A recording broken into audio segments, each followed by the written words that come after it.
Bonjour à tous et à toutes, je suis ravie de vous retrouver aujourd'hui en vidéo et d'autant plus étant donné qu'aujourd'hui je viens pour faire la fameuse vidéo tant attendue et de rigueur en ce début d'année puisqu'il s'agit de la vidéo sur mes meilleures lectures, donc mon top 10 de l'année 2018. Pour revenir rapidement sur mon année 2018, ça a été une lecture vraiment riche en lecture et riche en belles découvertes. J'ai lu en tout quasiment 300 ouvrages avec 211 je crois romans et à peu près 80 lectures graphiques. Donc voilà, ça a quand même été une année assez riche et avec de belles choses à l'intérieur. Je suis assez contente parce que globalement j'ai bien tenu tous les challenges que je m'étais fixés, que ce soit les sagas à finir, les classiques à découvrir, les nouveaux pays à valider sur Livre Addict, enfin voilà, tout ça. J'espère continuer globalement sur la même lancée pour l'année prochaine et puis voilà. Du coup, j'ai donc un top 10 avec une petite triche, vous allez voir. Mais comme j'ai toujours du mal à classer les graphiques par rapport aux romans, du coup en fait il y a un top 3 en graphique et un top 7-8 en lecture roman. Donc voilà, du coup je vais commencer par les lectures graphiques. Tout d'abord donc mon premier, enfin voilà, ça n'a pas été un coup de cœur mais ça a été vraiment une très très belle découverte et pour le coup un coup de cœur pour les graphismes et pour les dessins sur lesquels je suis vraiment tombée amoureuse. On va dire que l'histoire voilà, m'a beaucoup plu, mais les dessins pour moi sont absolument magiques. Et il s'agit de la série de bande dessinée La boîte à musique, avec le premier tome Bienvenue à Pandorian et le second tome Le secret de Cyprien par JG et Carbone. Voilà, c'est une série dont je trouve les dessins absolument sublimes. Ils sont assez à l'image de ces couvertures qui sont déjà voilà, super jolies. Du côté de l'histoire, en fait, le problème, comme d'habitude avec ce type de roman, c'est que ce sont des BD qui sont assez courtes et du coup il se passe pas forcément énormément de choses et on aimerait en voir plus. Et c'est vrai que du coup ça donne un peu l'impression que ça va assez vite. Mais je trouve les dessins juste sublimes, enfin voilà. Les types de dessins qu'on peut avoir à l'intérieur. Et en plus de ça, j'ai eu la chance de rencontrer JG, donc le dessinateur, à 2 reprises au Salon du Livre de Paris et au Salon de Montreuil. Et du coup, mes 2 albums sont dédicacés. Donc voilà, c'est vrai que forcément, ça rajoute encore un peu au fait que ce soit une lecture marquante de mon année, donc avec des jolies dédicaces. Donc ici, bon, un petit personnage qui est pas très connu et pour l'autre aussi, j'aime bien demander des personnages qui sont pas forcément ceux qu'on voit le plus. Donc voilà. Ensuite, la lecture que j'ai mis en seconde position, j'ai fait sortir du coffret. Il s'agit de la série de manga Le mari de mon frère et en fait j'ai mis de très bonnes notes aux 3 premiers tomes, je leur ai mis quelque chose comme 17 ou 18 et j'ai mis la note de 19 sur 20 au 4e tome que j'ai trouvé juste superbe, qui m'a beaucoup fait pleurer parce que voilà, c'est la fin de l'histoire, on quitte les personnages et c'est une histoire que j'ai trouvée tellement touchante et que j'ai tellement aimée que voilà, ça m'a fait un petit pincement au cœur de les quitter. Et donc oui, j'ai mis la note de 19 sur 20 à ce récit, en sachant que je lisais pas de manga, quasiment pas de manga jusqu'à l'année dernière. Voilà, on passe quand même clairement au cap au-dessus. Pour ce qui est de l'histoire, en fait, on suit l'histoire de Mike, qui est un Américain et qui décide d'aller au Japon pour rencontrer le frère de son mari qui vient de décéder, qui élève seul sa petite fille. Et sa petite fille Kana, et du coup voilà, ça va être l'histoire de cette famille en sachant que le frère au départ est pas forcément très à l'aise avec le fait que son frère était homosexuel, etc. Et puis le Japon de manière générale est pas forcément super open sur l'homosexualité. Donc voilà, du coup ça traite de tout ça, c'est une très très jolie série de manga, elle est terminée en 4 tomes et je vous recommande très vivement la découverte. Et enfin donc la lecture que j'ai mise assez sans hésitation en première place, il s'agit de Séjours qui disparaissent par Timothée Le Boucher aux éditions Glénat. Pour le coup celui-ci je lui ai mis la note de 20 sur 20, ça a été mon premier gros coup de cœur de l'année. Je l'avais lu en février et ça a vraiment été une super belle découverte. En fait on suit l'histoire donc de ce jeune garçon qui certains matins quand il se réveille, en fait il se rend compte que il y a un jour qui a sauté et qu'il ne sait pas ce qui s'est passé pendant ce jour-là, et donc on va découvrir ce qui se passe pendant ce jour-là et toute l'histoire qu'il y a derrière. C'est une histoire qui est vraiment super belle. Bon déjà j'aime beaucoup les dessins que je trouve vraiment très chouettes. Mais c'est vrai que l'histoire vraiment m'a beaucoup touchée et je l'ai trouvée très émouvante. Donc voilà, ça a été une très belle découverte. Et j'ai également pu rencontrer donc Timothée Le Boucher au Salon du Livre de Paris, auquel j'avais pu avoir une petite dédicace. Mais voilà, ça a vraiment été une très belle découverte et je suis ravie d'avoir pu le lire cette année. Et je vous le recommande à nouveau très vivement. Et du coup, on va pouvoir passer au roman. Et donc, ce que je vous disais, c'est que j'ai fait un top 7,5, top 7-8, puisqu'en fait, pour la 7ème position, j'arrivais pas à départager entre deux romans qui, en plus de ça, pour moi, font un petit peu écho à la même chose. Donc voilà, du coup, j'ai pas déterminé entre les deux. Du coup, les deux romans que j'ai décidé de mettre à cette 7ème place, il s'agit de 1000 petits riens de Jodi Picoult et de The Hate You Give par Angie Thomas aux éditions Nathan. Je vais commencer par 1000 petits riens, je suis désolée, je ne l'ai pas avec moi, je l'avais emprunté en médiathèque. C'est un roman qu'en fait, pour moi, c'est une sorte de Ne tirez pas sur l'oiseau moqueur à l'époque actuelle, où voilà, en fait, on va suivre une femme noire qui est accusée d'avoir tué le bébé d'un suprémaciste blanc. Cette femme est infirmière et en fait, voilà, elle est accusée de l'avoir tué et de ne pas avoir fait de son mieux pour le sauver. Et elle va devoir se défendre et il y a une avocate blanche en fait qui va être assignée pour la défendre, et cette avocate, du coup en fait on va alterner entre les points de vue, on alterne entre le point de vue de l'infirmière noire, le point de vue du père suprémaciste blanc et le point de vue donc de cette femme, l'avocate blanche également, et qui soutient la femme noire qui se définit comme n'étant pas raciste, comme étant ouverte avec les autres, etc. Sauf qu'on va se rendre compte que voilà, elle-même, malgré tout ça, en fait, elle a quand même certains clichés en elle qu'elle véhicule. Et donc ça fait un peu réfléchir aussi voilà, sur ça, sur ce qu'on peut appeler un peu le racisme ordinaire et les choses dont on ne se rend pas forcément compte, qu'on fait et qu'on dit et qui ne se disent pas, tout simplement. Donc voilà, c'est une histoire que j'ai vraiment beaucoup aimée. Vous savez que voilà, tout ce qui est autour de la ségrégation raciale, etc., ce sont des thèmes que j'aime beaucoup retrouver dans mes lectures. Et du coup, bien, cette lecture-ci a pour moi été une très belle découverte. Donc voilà. Et j'avais lu à peu près au même moment, je crois que les deux lectures étaient peut-être espacées d'un mois. J'avais lu donc The Hate You Give par Angie Thomas aux éditions Nathan. Que j'avais reçu donc en service presse de la part des éditions Nathan, qui me tentait énormément. Et en fait, dans ce livre-ci, on suit l'histoire de Star, qui est une jeune afro-américaine qui habite dans les quartiers un petit peu chauds je sais plus où est-ce qu'elle habite. Ouais, je sais pas s'ils disent en fait. Elle habite dans un quartier difficile aux États-Unis et en fait elle va rentrer de soirée avec son meilleur ami qui s'appelle Khalil, et Khalil va se faire tuer par un flic, il va se faire abattre par un policier alors qu'il n'était pas en train de commettre une effraction.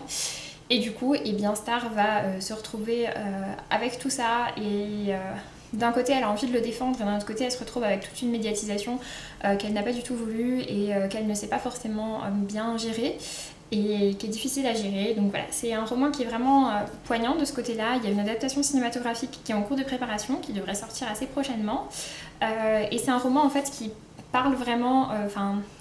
c'est un petit peu difficile parfois de rentrer dedans parce que c'est un roman qui utilise beaucoup de vocabulaire de banlieue, qui en plus du coup a dû être assez compliqué à traduire, mais voilà, qui est vraiment empreinte de cette culture afro-américaine, un peu dans les quartiers difficiles, avec des problèmes un peu de gang, etc. Donc voilà, c'était vraiment une très chouette lecture à nouveau, et donc voilà, c'est pour ça que je trouve que ces deux romans se font un peu écho par certains thèmes, par le thème de la justice qui essaye d'être rendue mais avec des points de vue différents, etc. Enfin voilà, j'ai vraiment bien aimé ces deux romans.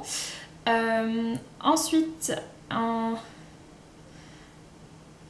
pour la 6ème position, j'ai décidé de vous parler de Effroyable porcelaine par Vincent Tassi aux éditions du Chat Noir dans la collection Chaton Hanté. C'est un roman que j'avais ardemment défendu pour le PLIB, qui pour moi était mon deuxième préféré après Les Seigneurs de Bohème d'Estelle Faye, vous l'avez compris, mais qui malheureusement n'est pas passé dans les 7 finalistes. Je sais ça a été manqué de pas grand chose malheureusement, Ce que j'ai beaucoup aimé en fait, j'avais déjà lu Vincent Tassi avec Apostasie et j'ai vraiment retrouvé sa plume. Il a une écriture vraiment juste superbe. Vincent Tassi, j'aime énormément, je trouve ça très poétique, très gothique, enfin voilà, c'est vraiment une super belle écriture et qu'il a bien réussi à retranscrire et en même temps à adapter pour la jeunesse avec Effroyable Porcelaine qui raconte l'histoire d'une jeune fille en fait qui va trouver une poupée, sauf que cette poupée est un petit peu particulière et qu'après on va suivre également l'histoire qu'il y a derrière cette poupée. Et je dois dire que voilà, pour moi en fait pendant tout le roman je me disais juste l'écriture est vraiment sublime, l'histoire est sympa mais l'écriture est sublime et puis arrive à la fin, la fin nous réserve quelque chose en fait que j'avais absolument pas vu venir et que j'ai trouvé très bien vu. Je suis très contente que Vincent Tassi ait abordé ce type de thème dans un roman pour la jeunesse. Je vais pas trop vous en dire parce que j'ai vraiment pas envie de vous dire de quoi parle la fin, mais en tout cas voilà, ça apporte un thème en plus et ça j'ai vraiment trouvé que c'était très très bien joué. Donc voilà, une très belle découverte. En cinquième position, j'ai décidé de vous parler de ma lecture de Une fille facile par Louise O'Neill aux éditions Stéphane Marsan. Celui-ci aussi je l'avais reçu en service presse. Et en fait c'est un roman qui était publié en anglais sous le titre de Asking for It et notamment donc Ninon de la chaîne Opaline en a énormément parlé quand il est sorti du coup en français. J'étais très curieuse de le découvrir même si je savais que ce serait pas une lecture facile puisqu'en fait ce roman parle de l'histoire d'une jeune fille qui s'appelle Emma qui a 18 ans, qui est une fille très jolie et sur laquelle voilà, enfin qui est une fille très jolie et elle a beaucoup de garçons qui tournent autour d'elle, etc. Et elle en profite en fait. Elle vit sa vie, elle va à des soirées, elle met des robes, elle sort avec des garçons, etc. Enfin voilà, elle a une vie en fait d'adolescente normale. Et en fait, elle va se faire violer pendant une soirée. Et suite à ça, en fait, et tout ce qui va sans dire, c'est qu'elle l'avait bien cherché parce que de toute façon, c'est une fille qui ouvre facilement les jambes, qui a déjà eu des aventures avec plusieurs garçons, que s'il y a eu un rapport avec ce mec-là, c'est qu'en fait, elle l'avait voulu. Et elle en fait elle essaye de se défendre de tout ça et de dire que non en fait c'est un viol et en plus de ça elle se souvient pas forcément de ce qui s'est passé quand elle se réveille le matin et il y a tout le monde qui la juge et qui lui dit que c'est pas vrai, que c'est pas une victime, qu'elle l'avait cherché. Donc voilà, ça traite de tout ça, ça parle de la culture du viol, c'est un roman qui est extrêmement poignant, qui m'a plus que énervée, enfin qui m'a révoltée à certains passages, à de nombreux passages même, mais voilà, je trouve que c'est un roman qui est vraiment d'actualité et c'est... voilà, je sais pas comment le dire, c'est à la fois un roman qui est extrêmement bien fait et super bien et en même temps sur lequel je me suis tellement énervée, mais parce que c'était bien fait, mais c'est ça, mais enfin les comportements qui sont décrits dedans, qui sont des comportements bien réels, sont des comportements tellement révoltants que voilà, ça m'a particulièrement énervée, mais c'est un roman qu'à côté de ça j'ai beaucoup aimé aussi, donc voilà, je ne pouvais pas ne pas vous le mettre dans ce top. Ensuite, pour la quatrième position, j'ai décidé de vous parler de Le Lilas ne refleurit qu'après un hiver rigoureux de Martha Hall Kelly, qui est publié aux éditions Charleston et qui vient de sortir chez Pocket. D'ailleurs, je vous invite très vivement à le découvrir maintenant qu'il est sorti chez Pocket. Celui-ci, je ne l'ai pas parce que je l'avais lu en version audible et j'avais beaucoup aimé la lecture qui avait été faite sur Audible. Je l'ai lu en lecture commune avec ma copine Mélissandre et heureusement qu'on l'a lu en lecture commune parce que c'est un livre qui est vraiment difficile et si je l'avais lu toute seule, je pense que ça m'aurait un peu déprimée, d'autant plus en lecture audible en fait, parce que le problème, en fait, donc c'est un roman qui traite de la Seconde Guerre mondiale et qui suit 3 points de vue différents. Le point de vue d'une jeune américaine, le point de vue d'une allemande qui a vraiment existé, enfin l'américaine aussi a vraiment existé, donc le point de vue d'une jeune allemande qui va se retrouver à travailler dans les camps de concentration et le point de vue d'une jeune polonaise qui elle va être emmenée dans les camps de concentration et qui va en fait devenir ce qu'on appelait les lapins. Et en fait on les appelait les lapins tout simplement parce que c'était des jeunes femmes polonaises pour la plupart qui ont été utilisées comme cobayes pour faire des expérimentations par l'Allemagne nazie. Et du coup voilà, on suit le point de vue de ces trois jeunes femmes et le point de vue de la jeune polonaise est vraiment hyper bouleversant et je trouve que du coup le fait de l'avoir en version audible et du coup d'avoir tout ça qui nous est raconté dans nos oreilles avec notre casque, enfin je trouve que c'est limite encore pire que le lire parce que du coup enfin voilà, je sais pas comment dire, mais du coup ça nous arrive complètement et on peut juste entendre ça et c'est juste affreux et on peut pas juste vaguement sauter une ligne parce qu'on voit que les descriptions sont affreuses. Enfin voilà, c'est un très très beau roman, donc qui traite, comme je le disais, de sujets qui ont vraiment existé. Après ça a été un peu retravaillé pour en faire un roman, mais voilà, c'est vraiment un super beau livre qui traite de la Seconde Guerre mondiale et de sujets de la Seconde Guerre mondiale qui sont pas forcément les plus connus.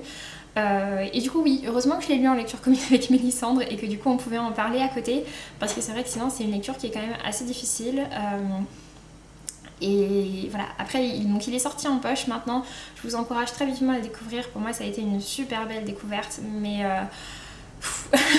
mais voilà, c'était pas une lecture facile, ça c'est le moins qu'on puisse dire. Ensuite, pour la troisième place, j'ai décidé de vous parler de Shades of Light par V.E. Schwab, donc le troisième et dernier tome de la série Shades of Magic. Pour moi, et je sais que tout le monde n'a pas eu forcément cet avis-là, mais pour moi la série Shades of Magic s'est vraiment améliorée petit à petit. J'ai vraiment à chaque fois plus aimé le nouveau tome que le précédent. Et ce troisième tome m'a particulièrement plu. Pour ceux qui ne connaissent pas encore Shades of Magic, bon déjà je vous invite à aller voir l'interview que j'avais fait avec V.E. Schwab à l'occasion du Salon du Livre de Paris, qui est disponible sur ma chaîne, que vous pourrez trouver facilement. Et sinon, donc en fait, il s'agit de l'histoire de cette jeune femme qui s'appelle Delilah, qui vit dans le Londres gris, donc en fait dans le Londres normal, sans magie, et qui va faire la rencontre de Kell, qui est un Antari et qui en fait peut passer d'un monde à l'autre, et qui va lui apprendre du coup qu'il y a différents Londres qui existent et qui sont un peu définis par leur relation à la magie. Du coup il y a le Londres rouge dans lequel il y a énormément de magie et d'où vient Kell, le Londres gris donc qui est le Londres normal, un peu à l'époque victorienne, dans lequel il n'y a pas de magie, le Londres blanc dans lequel il y a de la magie mais qui est détenu que par des gens qui ont énormément de pouvoir, et du coup c'est un monde assez sombre dans lequel beaucoup de gens s'entretuent pour avoir le pouvoir, et le Londres noir qui en fait a été un peu condamné parce que voilà, la magie a submergé et a tout détruit. Et du coup donc on va suivre ces personnages qui évoluent dans ces différents mondes. On découvre en fait après d'autres personnages secondaires et ces personnages deviennent de plus en plus importants, et on a également leur point de vue dans ce troisième et dernier tome, ce que j'ai vraiment bien aimé, et je trouve que du coup ça apporte vraiment une dimension très complète à l'histoire. En plus de ça, à chaque fois je trouve que c'est très bien fait, il y a plein de choses qui sont abordées dedans, il y a un petit peu d'histoire d'amour, différentes histoires d'amour.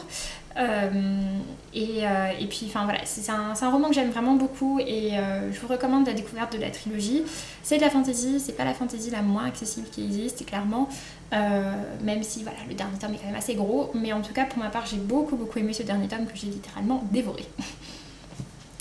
Ensuite, à la seconde place, je vais vous parler d'un roman qui s'appelle Les Inséparables, écrit par Julie Cohen, publié aux éditions du Mercure de France. C'est un roman que j'ai lu au mois de juin, et ça avait été un petit coup de cœur. J'avais mis la note de 19 sur 20, pas 20, mais j'avais mis la note de 19 sur 20 parce que ça avait vraiment été une très belle lecture. Et en fait, c'est un roman qui a été quasiment un coup de cœur dès la première page. J'ai lu 3 pages et je me suis dit, mais je suis sûre que ce roman, je vais l'adorer. En fait, on suit l'histoire d'un couple qu'on va découvrir quand ils sont assez vieux. Et petit à petit, en fait, on va remonter les années pour voir toute l'histoire de ce couple, l'histoire de leur famille, tous les secrets qui entourent ce couple, et il y en a beaucoup. Et voir donc voilà toute cette histoire, en sachant que c'est un couple qui est extrêmement uni et qui a une histoire super belle. Ils se sont rencontrés en fait à différentes reprises avant de vraiment se mettre ensemble, et on va voir un petit peu tout ça, comment ça s'est passé, les secrets qu'ils ont gardés pour eux, tout ce qu'il y a eu. Et enfin voilà, ça a vraiment été une très belle histoire pour moi. J'ai adoré ce roman, ça m'a beaucoup touchée, ça m'a beaucoup émue, j'ai été, enfin voilà, c'est vraiment un roman, c'est pas une romance pour moi. Même si la romance est très importante dedans, puisque voilà, le cœur de l'histoire c'est vraiment ce couple, mais c'est voilà, toutes les épreuves qu'il y a eu à traverser ce couple au fil des années, jusqu'à voilà, la fin où en fait ils ont quasiment 80 ans, et on remonte petit à petit le temps, et voilà, j'ai vraiment beaucoup aimé, ça a été une très belle découverte que je vous recommande. C'est un roman qui a pas vraiment fait parler de lui, il est sorti cette année mais qui est un peu passé incognito, mais pour autant enfin vraiment voilà, une très belle histoire, et j'espère que des personnes iront le découvrir. Et enfin, donc le livre que j'ai mis à la première place, ça peut être très difficile à déterminer puisqu'en fait c'est le seul roman auquel j'ai mis la note de 20 sur 20 cette année.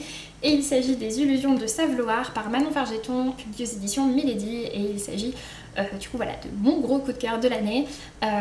J'avais énormément aimé L'Héritage des Rois Passeurs qui était dans mon top l'année dernière. Je lui avais mis la note de 19 sur 20. Donc, ou l'année d'avant, je sais plus, l'année d'avant je crois. Mais enfin voilà, il était clairement dans le top et à une très bonne place, mais celui-ci pour moi était encore supérieur. Et il y a un message féministe à l'intérieur de ce livre qui est juste dingue et pas forcément hyper habituel en plus de ça en fantasy.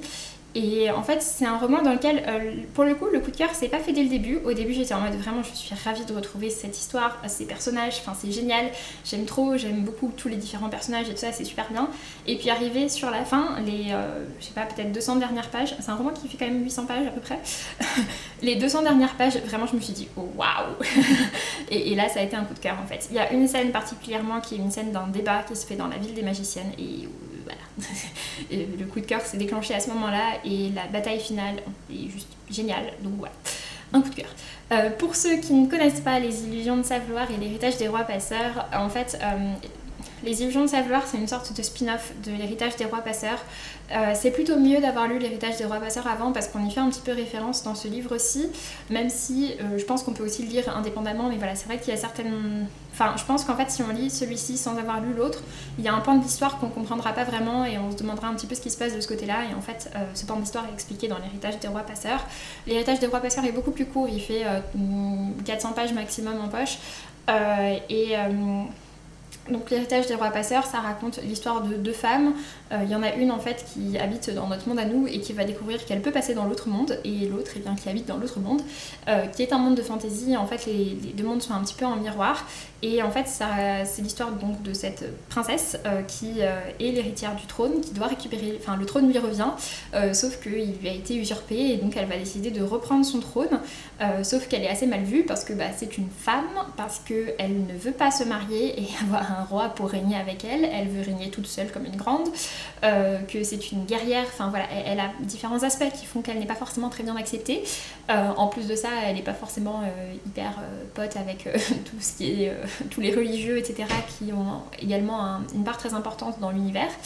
Donc voilà, elle se rebelle un peu contre tout ça. Et ensuite, donc, dans les Illusions de Saveloir, on va suivre la guilde des magiciennes qui, en fait, dans L'Héritage des Rois Passeurs, tous les magiciens qu'on croise ce sont des hommes et on dit que ce sont les hommes, les magiciens, et en fait il y a des magiciennes, c'est juste que les magiciennes sont persécutées par les magiciens parce qu'elles ont plus de pouvoir qu'eux et que du coup eh bien, ils ne veulent pas qu'elles règnent et qu'elles aient du pouvoir. Et donc nous on va suivre l'histoire d'une jeune femme, enfin je crois qu'elle est quasiment enfant au début du roman, qui s'appelle Bleu et qui va, en fait elle va avoir des pouvoirs qui vont se déclencher, et comme à chaque fois quand c'est comme ça, et bien il y a des magiciennes qui vont aller la chercher pour l'emmener à Saveloir, où les magiciennes en fait voilà grandissent en paix, et Saveloir est une cité cachée dans laquelle les magiciennes prennent refuge. Et donc on va suivre toute cette histoire et on va également suivre l'histoire des différents personnages qu'elle va rencontrer autour d'elle. Et son histoire va être donc liée avec l'histoire de l'héroïne de L'Héritage des Rois Passeurs. Et voilà, j'ai beaucoup aimé, c'est de la fantasy vraiment très chouette. Très très sympa. J'espère que Manon Fargeton continuera à nous écrire des romans dans cet univers que j'aime beaucoup. Et puis sinon, voilà, qui continuera aussi à écrire des romans de fantasy, mais ça, il me semble que c'est au programme. En tout cas, voilà, ce sont des très très chouettes romans, je vous les recommande très vivement. Il est assez gros, mais il est plutôt accessible en termes de fantasy. Il n'y a pas forcément 36 000 magies hyper galère à comprendre. Mais voilà, en tout cas, ça a été un beau coup de cœur, et vraiment un coup de cœur qui s'est installé voilà, au fur et à mesure, ce que je trouve très chouette. Donc voilà. Sur ce, j'en ai donc fini avec ce top 10 de l'année 2018. Ça a vraiment été une année avec de très très belles lectures. J'espère que ça a été également le cas de votre côté. Et puis n'hésitez pas à me dire quelles ont été vos meilleures lectures de l'année 2018. Et si jamais on en a en commun ou si je vous ai donné envie d'en découvrir certains. Puis sur ce, je vous laisse et je vous dis à très bientôt. Salut!